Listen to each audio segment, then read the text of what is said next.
Number 2, Kejriwal ने मोदी को भयंकर गच्चा दे दिया, शाह अब तक खेल नहीं समझे। 90 सीटों पर चुनाव लड़ने की बात हरियाणा में अरविंद केजरीवाल ने किया। कांग्रेस इंडिया गठबंधन के यह हिस्सा थे। कांग्रेस ने कहा कि इंडिया गठबंधन एक साथ चुनाव लड़ेगा, 5 सीटें केजरीवाल को दे रहे थे, केजरीवाल नहीं किए।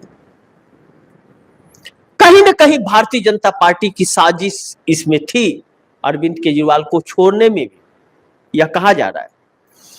लेकिन अरविंद केजरीवाल ने जो मोदी को गच्चा दिया, मोदी सबसे झूठ बोलते हैं, तो अगर मोदी को कोई झूठ बोल दे तो उसमें क्या फर्क है।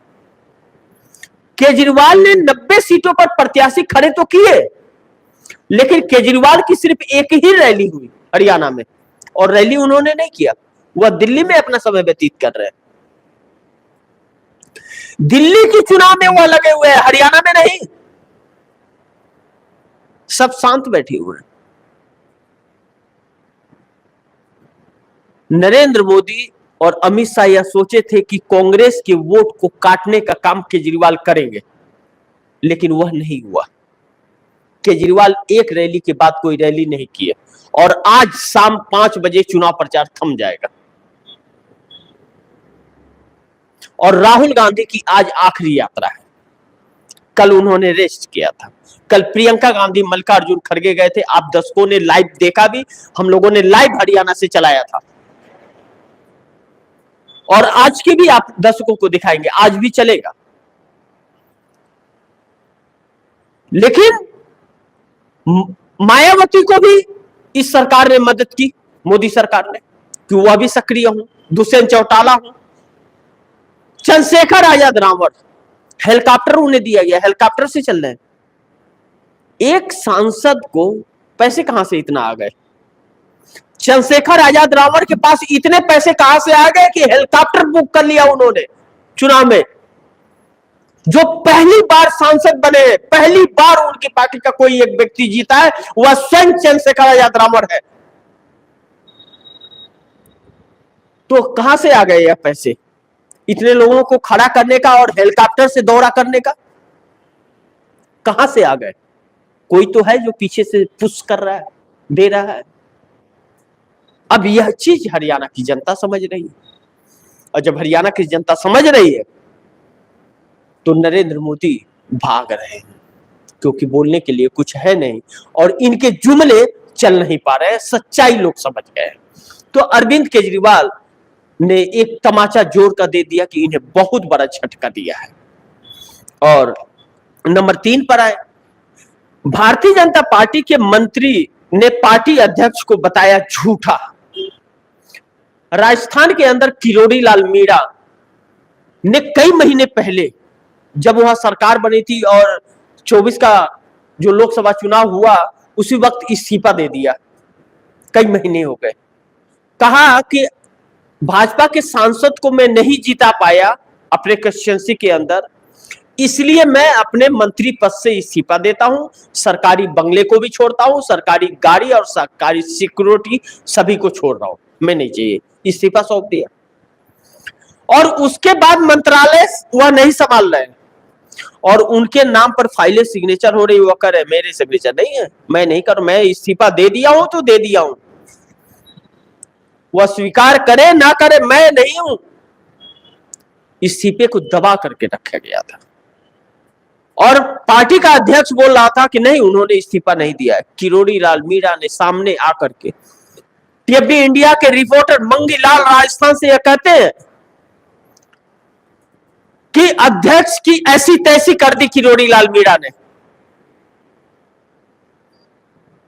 भारतीय जनता पार्टी में सब कुछ ठीक ठाक नहीं है। राजस्थान के अंदर 45 ऐसे विधायक हैं जो वसुंधरा राज सिंधिया के इशारे का इंतजार कर रहे हैं कि एक झटके में वह निकल जाएंगे। लेकिन वसुंधरा राज सिंधिया को राजमाता कहा जाता है, महारानी कहा जाता है राजस्थान में।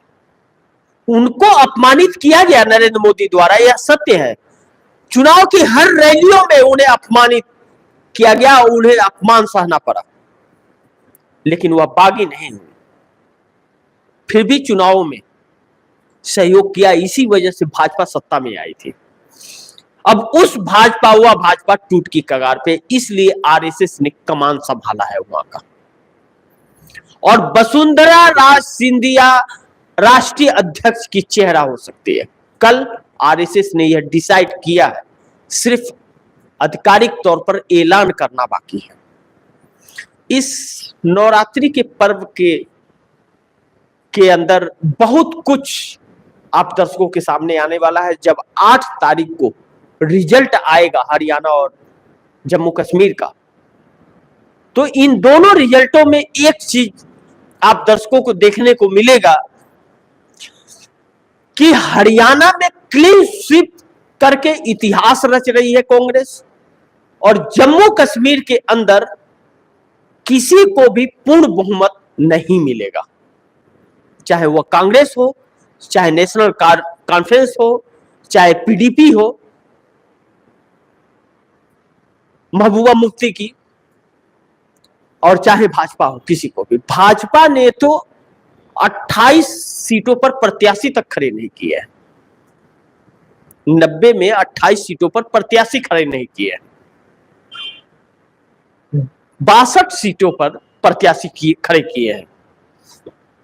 हालात सबके बिगड़े हुए हैं, लेकिन वहां सरकार इंडिया गठबंधन के बनने के आसार इसलिए आ रहे हैं कि महबूबा मुफ्ती अलग चुनाव लड़े, लेकिन महबूबा मुफ्ती इंडिया गठबंधन की हिस्सा है। नेशनल कॉन्फ्रेंस और कांग्रेस एक साथ चुनाव लड़े हैं इंडिया गठबंधन के नाम पर। नेशनल कॉन्फ्रेंस के साथ महबूबा मुफ्ती ने कभी सरकार बनाया नहीं है, क्योंकि दोनों क्षेत्रीय पार्टियां वहां की मजबूत पार्टी रही हैं। लेकिन संभावनाएं इसलिए भी बनती है कि समय पर संभावनाएं बनानी भी पड़ती है। जिस तरह शिवसेना के साथ कांग्रेस के 36 के आंकड़े थे, एक पूरब था तो एक पश्चिम था, दोनों मिल नहीं सकते थे, लेकिन शरद पवार ने मिलाया और सरकार अच्छी चली। यह समय की नजाकत थी, और आज समय की नजाकत है कि नरेंद्र मोदी को सत्ता से दूर करना है, तो महबूबा मुफ्ती को मिला करके इंडिया गठबंधन सरकार बनाएगा। ऐसी परिस्थिति वहां आएगी जम्मू कश्मीर के अंदर। 1 तारीख को वहां का चुनाव समाप्त हो गया, वोटिंग। 8 तारीख को रिजल्ट आएगा हरियाणा के चुनाव के साथ। 5 को हरियाणा का मतदान होना है, लेकिन हरियाणा के अंदर कांग्रेस पूर्ण बहुमत की सत्ता, क्लीन स्वीप की सत्ता में आ रही है, लेकिन जम्मू कश्मीर के अंदर किसी को भी बहुमत नहीं मिल रहा है, और वहां पे मिला जुला करके सरकार बनाना पड़ेगा, और महबूबा मुफ्ती को मिलाए बगैर इंडिया गठबंधन सरकार नहीं बना पाएगा। जम्मू कश्मीर में एक साथ नहीं लड़ा है, लेकिन महबूबा मुफ्ती हुआ इंडिया गठबंधन की हिस्सा है। तो इस तरह इंडिया गठबंधन की सरकार वहां बनेगी। और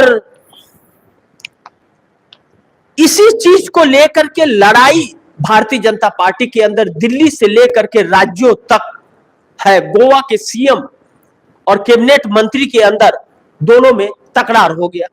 2 सीटें लोकसभा की है, वहां पे 1 सीटें भाजपा हार गई थी। इस पर गलत संदेश न दिया जाए इसलिए तुरंत दिल्ली तलब किया गया और बताया गया कि ऐसी कभी न हो, लेकिन समन्वय बन नहीं पा रहा है, तकरार है, टूट की कगार पर बीजेपी आ गई है।